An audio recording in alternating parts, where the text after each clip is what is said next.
Cómo 6 países que caben dentro de una sola ciudad, naciones tan diminutas que puedes cruzarlas a pie en menos de un día, lograron sobrevivir durante siglos en medio de imperios que devoraban reinos enteros.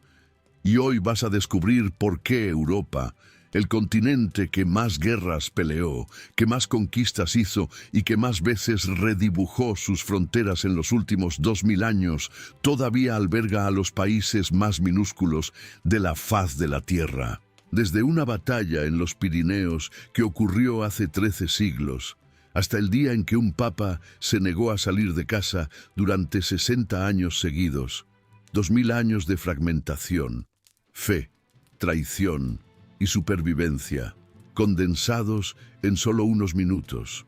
Para entender por qué Europa todavía alberga países más pequeños, hay que volver al comienzo de todo, al momento en que Europa dejó de ser una sola cosa y se rompió en 1000 pedazos. Durante siglos, un único poder había cosido el continente bajo una misma bandera, el Imperio Romano. Caminos, leyes, idioma, moneda, todo emanaba de Roma. Era como si un solo cable eléctrico alimentara toda la casa.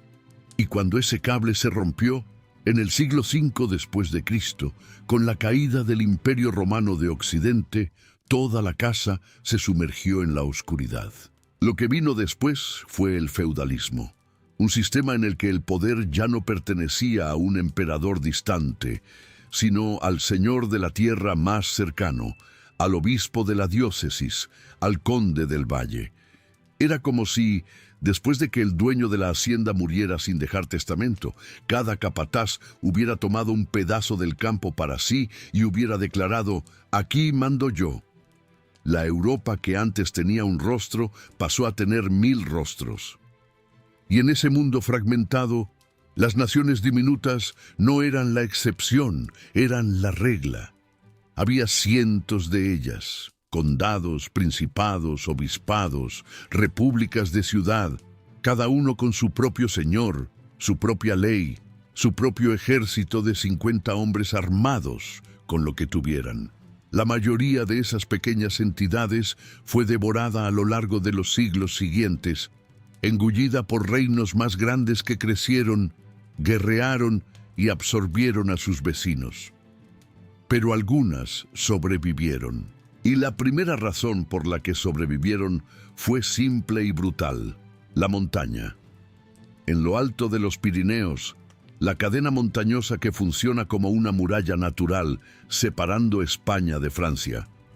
Existe un país que puedes atravesar en coche en menos de 30 minutos. Su nombre es Andorra, una nación de 76.000 habitantes, sin aeropuerto, sin salida al mar, cuya estación de tren más cercana está en una ciudad francesa que se llama literalmente El Hospital, cerca de Andorra. Para entender por qué existe Andorra, es necesario retroceder hasta el año 711 después de Cristo. Fue cuando ejércitos provenientes del norte de África cruzaron el estrecho de Gibraltar y conquistaron la mayor parte de la península ibérica en menos de una generación. Los musulmanes llamaban a ese territorio Al-Ándalus. En cuestión de décadas, casi toda España estaba bajo su dominio. Los reinos cristianos que quedaban fueron empujados hacia el norte, hacia las montañas, exactamente hacia los Pirineos. En el año 732, un general franco llamado Carlos Martel se enfrentó a las fuerzas musulmanas cerca de la ciudad de Tours, en el corazón de la actual Francia, y las detuvo. Fue una de esas batallas que cambiaron el curso del mundo. Si las fuerzas musulmanas hubieran avanzado más allá de los Pirineos, la Europa que conocemos hoy sería irreconocible. Pero se detuvieron allí. Para garantizar que no volverían, los francos crearon una zona tapón entre la España musulmana y el territorio cristiano al norte. Imagina una franja de tierra mantenida armada y vigilante en la frontera entre dos mundos en guerra permanente. Eso era lo que se conocía como la Marca Hispánica, una frontera viva, militarizada, que atravesaba los Pirineos. Y dentro de esa franja, un pequeño territorio recibió protección especial: Andorra. En aquel tiempo, Andorra quedó bajo la guardia del conde de Urgel, un señor feudal de la actual España, el tipo de hombre que existía por cientos en la Europa medieval, cada uno con su feudo, sus campesinos y su ejército particular. Pero los condes pasan, las diócesis permanecen. Con el tiempo, el poder sobre Andorra fue transferido al obispo de Urgel, la autoridad religiosa de la región, quien a su vez empezó a disputar ese control con el conde de Foix, un señor feudal del lado francés de los Pirineos. Los dos querían Andorra. Ninguno de los dos la quería en manos del otro. En aquel tiempo, en el año 1278, ambos poderes firmaron un acuerdo llamado Pareatre, una palabra occitana que significa, en esencia, dividimos esto entre nosotros. El obispo de Urgel y el conde de Foix se convirtieron simultáneamente en los dos copríncipes de Andorra. No un gobernante, dos al mismo tiempo. Era como resolver una pelea de herencia, declarando que los dos hijos tienen razón y que cada uno manda en la mitad de la casa. El sistema funcionó, y funcionó por un motivo preciso.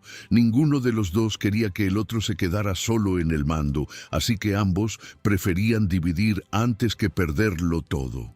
Andorra sobrevivió porque era demasiado pequeña como para valer una guerra, y demasiado importante como zona tapón como para ser abandonada. Los siglos pasaron. El condado de Foix fue absorbido por la corona de Francia, y el título de copríncipe pasó automáticamente al rey francés. Cuando la Revolución Francesa derribó la monarquía, el título pasó al jefe de Estado elegido. Hoy, el copríncipe laico de Andorra es el presidente de Francia, el mismo hombre elegido por los franceses para gobernar una de las mayores democracias del mundo.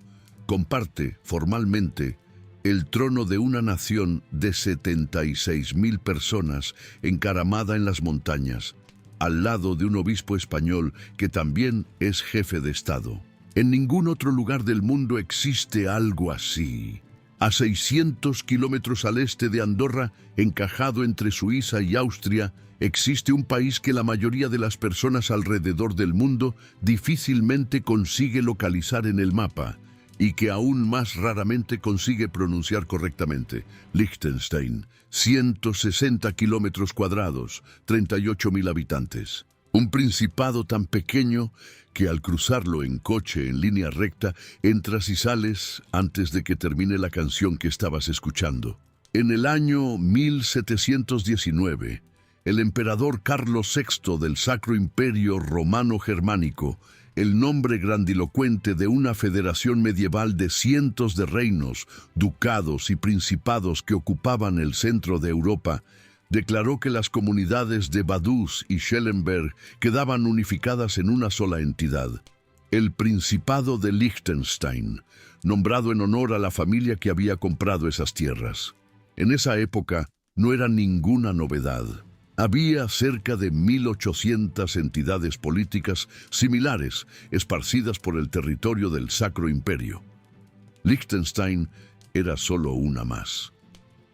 Lo que nadie sabía, en 1719, era que Liechtenstein sería una de las poquísimas que lograrían sobrevivir. El mecanismo que garantizó la supervivencia de Liechtenstein fue siempre el mismo: nunca ser lo bastante grande como para amenazar a nadie, y nunca ser tan débil como para ser ignorado. Era como el hijo de en medio en una familia de gigantes, demasiado pequeño para pelear, lo bastante inteligente como para hacerse útil. Cuando Napoleón Bonaparte, el general corso que barrió Europa como un incendio a finales del siglo XVIII y comienzos del XIX, desmanteló el Sacro Imperio Romano Germánico en el año 1806. Cientos de esas pequeñas entidades políticas fueron simplemente absorbidas por los reinos más grandes que Napoleón creó o reorganizó. Liechtenstein sobrevivió. Entró en la Confederación del Rin, el grupo de estados alemanes que Napoleón había construido como zona de influencia francesa. Cuando Napoleón cayó, Liechtenstein salió de la Confederación del Rin e ingresó en la nueva Confederación Germánica creada en el Congreso de Viena, el gran acuerdo diplomático de 1815, en el que las potencias europeas redibujaron el mapa del continente después de las guerras napoleónicas. Se salvó por poco de ser engullido por Baviera. Y entonces llegó el año 1866, el año de una guerra que sonó extraña incluso para quienes la vivieron. La guerra austro-prusiana, un conflicto entre dos potencias alemanas por el dominio de los estados germánicos. Liechtenstein, como miembro de la Confederación Germánica, movilizó a su ejército, 80 soldados. Todos fueron hacia el sur para defender el Tirol de la invasión italiana, como aliados de Austria, pero con una instrucción expresa del príncipe Juan II: no disparar contra alemanes. Los 80 soldados fueron.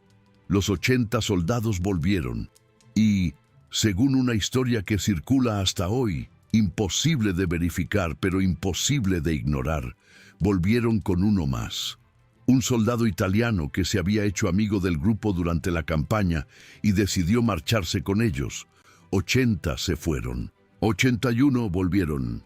A partir de ese momento, Liechtenstein declaró su neutralidad permanente y disolvió su ejército. Si antes tenía 80 hombres armados, ahora no tenía ninguno. Y nunca más los necesitó. Cuando estalló la Primera Guerra Mundial y arrastró a Austria-Hungría al conflicto, los lazos económicos de Liechtenstein con su vecino austríaco hicieron que los aliados lo miraran con desconfianza y el país sufrió sanciones.